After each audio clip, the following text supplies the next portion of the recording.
Welcome to Urban Spidey Tonight, the show where I talk about my feelings on the toy community, and possibly other topics. Tonight's topic, mah-fex. Medicom mah-fex is a toy line that produces highly articulated action figures from franchises like Marvel, DC, Star Wars, and a bunch of others. Some people absolutely love the line. Others are pretty weary about it because the lack of quality control during the start of the line. Tonight I will talk about my thoughts on the line and the people that both love and hate the line.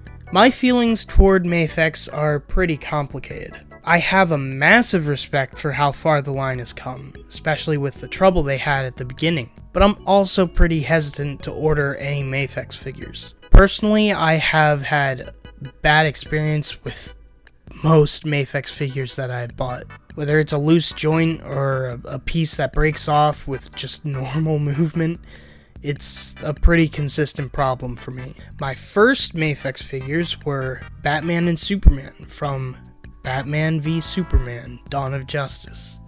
And while both figures had pretty great articulation schemes, I could tell that the plastic tolerance had some issues. Superman broke at the knee joint almost immediately out of the box, and the Batman went on to become custom fodder because I stole his torso dumbbell joint to modify the SH Figuarts Justice League Batman. The mah-fex figure that really got me interested in the line and looking at it as ooh, I could get into that line was the Amazing Spider-Man 2 Spider-Man, because it was the first Japanese import figure that had the look of a classic Spider-Man costume. Eventually I did get the figure used, and it was slightly broken at the elbow joint, so I thought, I don't need him to bend all the way at the elbow, so it's fine. So I got it for a steal. I think I paid $30 for it? I can't remember. But then the opposite arm broke off at the shoulder. I also got the Return of the Jedi Boba Fett, which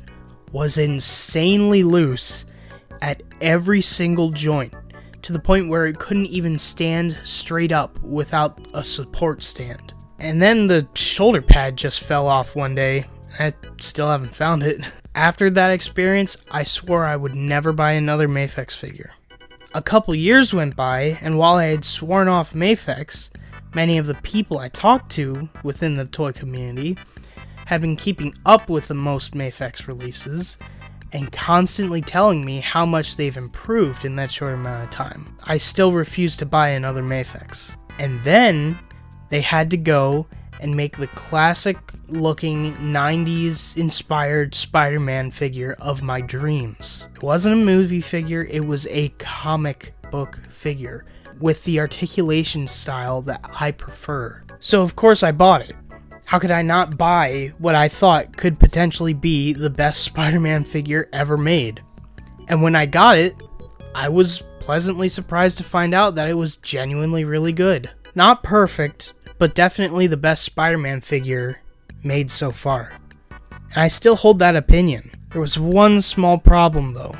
My figure had an extremely loose shoulder joint, which is relatively simple to fix, but I still haven't fixed it because it's a $100 figure, and now the price has increased way past that retail price tag of $100. So if I mess up my mah-fex Spider-Man with super glue, there's absolutely no way that I would be able to get a replacement. Anyways, mah-fex is releasing a quote-unquote classic color Spider-Man pretty soon, so we'll just have to wait and see if that will become my new main Spider-Man figure. Or if it will be worse, which I doubt. I doubt the newer figure will be worse, because recently, every single mah-fex figure that I've gotten has really surprised me. The Hush Batman is amazing, and definitely my perfect comic book Batman figure. The Ben Reilly Spider-Man is pretty great, and yeah, it is mostly the normal Spider-Man mah-fex body, but it has way better tolerances than the original. And even recently, the Black Suit Spider-Man is definitely one of my favorite figures of the year. All of this just to say, I don't really know how I feel about mah-fex right now. Yeah, the recent figures have been good, but Even the black suit Spider-Man that I just complimented had a mold line where the neck meets the body, and that completely scratched up the neck as soon as I moved it. So there's still places for them to improve when it comes to quality control. But I must say how much respect I have for them for coming so far in such a short amount of time. Mafex went from being the import company that no one really wanted to buy figures from to some people's favorite line. Which brings me to the community's feelings on Mafex. Something that's been extremely noticeable in the community is people are die-hard fans of Mafex now, which breeds some extremism when it comes to other lines. The No Way Home SH figure arts were very highly anticipated, and you would see people screaming in the comments of every single Tamashii Nations post on social media to show the Tobey Maguire and Andrew Garfield Spider-Man from No Way Home. And finally, when the figures were revealed, after so many people anticipated this reveal, those same people would comment about how bad the figures looked and that they would just wait for the Mafex release. I'm not saying that's bad to have a preference on what company's figures you like.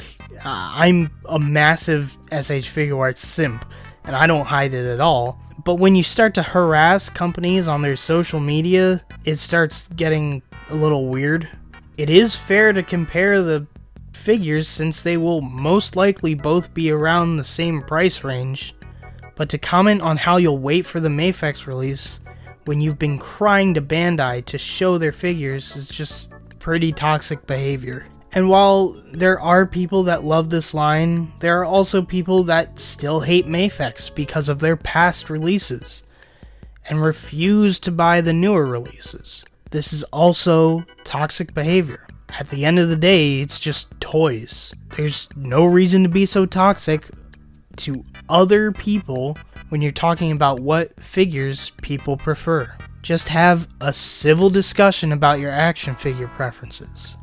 It really just is not that hard. I mean, the fact that you're able to complain like that shows how truly spoiled collecting nowadays makes people. We're all entitled to have our own opinions, and there are so many different companies making the same character that we are bound to have some disagreement on what version of that character we like. So just chill out and stop being so overly negative about toys.